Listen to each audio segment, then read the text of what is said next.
যাবেন।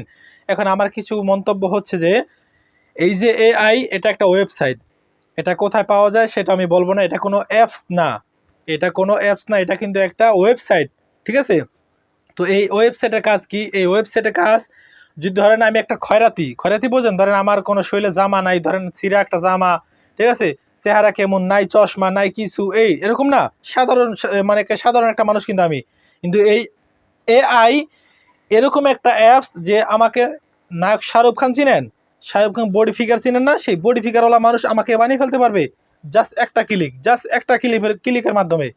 শুধু তাই নয়, আপনি ভালো মানুষ, আমি ভালো মানুষ, ফেসবুকে ছবি ছাড়তেছি, এই একটা ছবি দিয়ে, জাস্ট একটা ছবি দিয়ে আপনারা শুধু চেহারাটা নিবে, এমনভাবে নিবে, আপনারা সাধারণত এডিটিং করতে দেখেছেন, এডিটিং করলে এমনভাবে নেয় সেটাই আপনাদের বোঝা যায় না, কিন্তু এআই এতটা ভয়ঙ্কর, এতটা মারাত্মক একটা ওয়েবসাইট যে এর মাধ্যমে এতটা নিখুঁতভাবে, এমন নিখুঁতভাবে আপনাদের মুখোশগুলোকে, মানে আপনাদের মানে খারাপ ভিডিও বানিয়ে দিবে যে আপনি কল্পনাও করতে পারবেন না, আপনি কল্পনাও করতে পারবেন যে, কল্পনাও করতে পারবেন না যেটাকে আমি, আপনার রিয়েল যেটা, যদি রিয়েল আসলে একটা খারাপ কাজ করেন বা একটা কোনো ভিডিও ভাইরাল হয়, এর চেয়ে বেশি সত্যি মনে হবে ওইটা।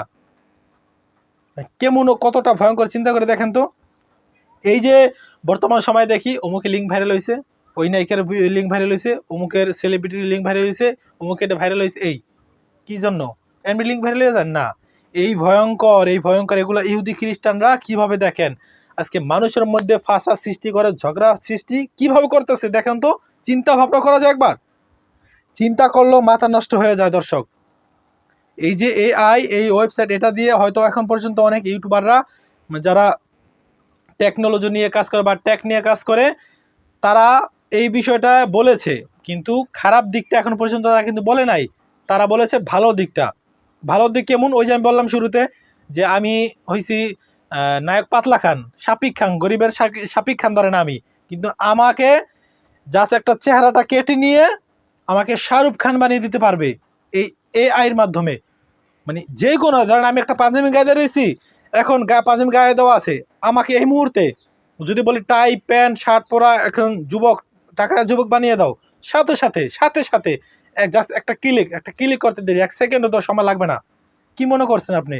আপনি কোথায় ঘুরতে যাবেন, কোন মেয়ের সাথে কি করবেন, সব এই ভিডিওর মাধ্যমে আপনি, মানে এই এই এই ওয়েবসাইটের মাধ্যমে আপনি সব কিছু করতে পারবেন।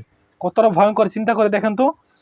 কিছু মানুষের জন্য, কিছু মানুষ বলতেছে ও তো পাইছি, অনেকদিন পরে একটা এই সুযোগটা পাইছি, অনেকের সাথে অনেক ঝগড়া, তো এই সুযোগে এই করি না ভাই, আল্লাহর রাস্তে ভাই, আল্লাহর কিরাদা বললাম যে ভাই এই বিষয় অন্তত কারো ক্ষতি করেন না। হয়তো অনেকে জানেন না এই বিষয়, এগুলো করতে ঝামেলাও আছে, ঠিক আছে, এগুলো জিমেল দিয়ে অনেক পাসওয়ার্ড লাগে, অনেক কিছু লাগে, কিন্তু যারা ক্ষতি করতেছে তারা এর চেয়ে বেশি কষ্ট তারা ভোগ করতে রাজি আছে। তবে আমি তাদেরকে অনুরোধ করে বলবো, হাতে পায়ে ধরে অনুরোধ করে বলবো, এরকমটা কখনোই জীবনও করবেন না। কেননা আপনি ওই ফাঁদে পড়তে পারেন, আপনি ওই ফাঁদে পড়তে পারেন। আপনি মনে করছেন যে না আমি খুব চতুর, আমি খুব চালাক মানুষ, আমি যদি অমুকের লিঙ্কটা ভাইরাল করি বা অমুকের দিয়ে এইটা বানাই, তাহলে আমি বাচ্চা গেলাম, মানুষ তাকে নিয়ে হাসাহাসি করবে, হা এ ভিডিও ভাইরাল হয়েছে এই সেই। কিন্তু না ভাই, অন্যের জন্য কুয়া খুঁড়লে সেই কুয়ার মধ্যে তা আগে আগে নিজে পড়ে, ঠিক আছে, এটা মাথায় মনে রাখবেন ভাই।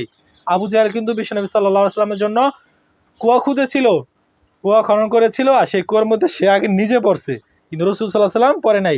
তো ভাই আপনাদেরকে অনুরোধ করে বলবো, এআই এই বিষয়ে ঘাটাঘাটি করেন না, আপনাদের কাছে আবারও অনুরোধ করে বলতেছি, এই বিষয়ে কোনো ঘাটাঘাটি করেন না, কোনো বিষয় জানার দরকার নেই, এত এডিটিং করার দরকার নেই। আমি গরিব মানুষ, গরিব মানুষই ভালো, এই যে আমার যেমন আছে, আমার চশমা আছে, কোটা স্যুট আছে, এগুলো পরা দরকার কি?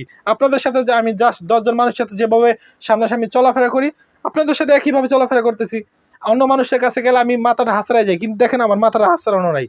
মাঝে অন্য মানুষের গেলে সাধারণত গোসল করে একটু লোসন দেয়, কিন্তু দেখেন না, আসো নামাজটা পড়ে আসলাম, নামাজটা পড়ে এসে ভিডিও বানাতে বসে পড়ছি, কোনো ই নেই, কোনো একটা ভালো একটা জামা পরি বাইরে গেলে, কিন্তু দেখেন একটা নোংরা একটা জামা পরে কিন্তু ভিডিও বানাতে আসছি। কখনোই কোনোদিনও আমি, আসে না ক্যামেরার সামনে আসলে মানুষ একটু হাইজা পুরে আসে, সাজসজ্জা করে আসে, কখনোই জীবনে আমি কোনোদিন এরকম করি নাই। আজকে 3 বছর যাবত আমি সোশ্যাল মিডিয়াতে কাজ করি, কখনো এই যে দেখা যায় মানুষ কথা আটকে যায়, এগুলো এডিটিং করে, এইসব এগুলো আমার কখনো আমার দ্বারা হবে না ভাই, আমি এগুলো এডিটিং করি না। মানুষ এডিটিং করতে করতে দেখা যায় একেবারে ঝালাফালা করে ফেলায়, ওগুলো আমি কোনো সময় করি না। এই যে সবার সাথে যেরকম কথা বলতেছি, শুদ্ধ অশুদ্ধ মিলে আপনাদের সাথে একই কথা বলতেছি, কখনোই আমি ওরকম চিন্তা মাথায় আনি না যে না আমার দর্শকদের সাথে শুদ্ধ কথা বলতে হবে। এগুলো কখন মাথায় আনি না আমি। আমার কত কথা বাঁচতেছে, বাজুক, সমস্যা কি? ১০ জনের সাথে যেরকম কথা বলি আপনাদের সাথে একই কথা বলি। তো যাক ভাই, পরিশেষে একটা কথা বলবো, এগুলো ভয়ঙ্কর, এগুলো ভয়ঙ্কর, এগুলো ভয়ঙ্কর। আপনি নিজেও এগুলো থেকে সাবধান হবেন। আপনার ছেলেমেয়ের হাতে এগুলো মোবাইল দিবেন না, কারণ মোবাইল দিলে সামনে একটা সময় আস্তে আস্তে এরকম কিছু মাথার মধ্যে ঢুকে যাবে, যখন তখন কি করবে তারা, এগুলো নিয়ে ঘাটাঘাটি করবে। এগুলো নিয়ে ঘাটাঘাটি করতে করতে দেখবেন একটা সময় আপনার পরিবার থেকে আপনার নাকি আপনার নিজেরই এরকম ঘটনা ঘটায় ফেলে, বলা যায় না। তো যাই হোক ভাই, এগুলো থেকে সাবধান। ছেলেমেয়ের হাতে মোবাইল দিবেন না, মোবাইল দিবেন না, মোবাইল দিবেন না, এগুলো না দেওয়ার চেষ্টা করবেন ভাই। বারবার বলতেছি, ছেলেমেয়েদের হাতে মোবাইল অল্প বয়সে দিয়েন না, আল্লাহর রাস্তে বলতেছি। তো যাক, আর কোনো কথা নয়, ভিডিওটি একটু ব্যাপক পরিমাণ শেয়ার করে দিবেন। কোনো কথা না ভাই, ভিডিওটি ব্যাপক পরিমাণে শেয়ার করে দিবেন, এই অনুরোধটুকু আপনাদের কাছে করতেছি। পরবর্তী ভিডিও আসার আগ পর্যন্ত ভালো থাকবেন, সুস্থ থাকবেন, আল্লাহ হাফেজ।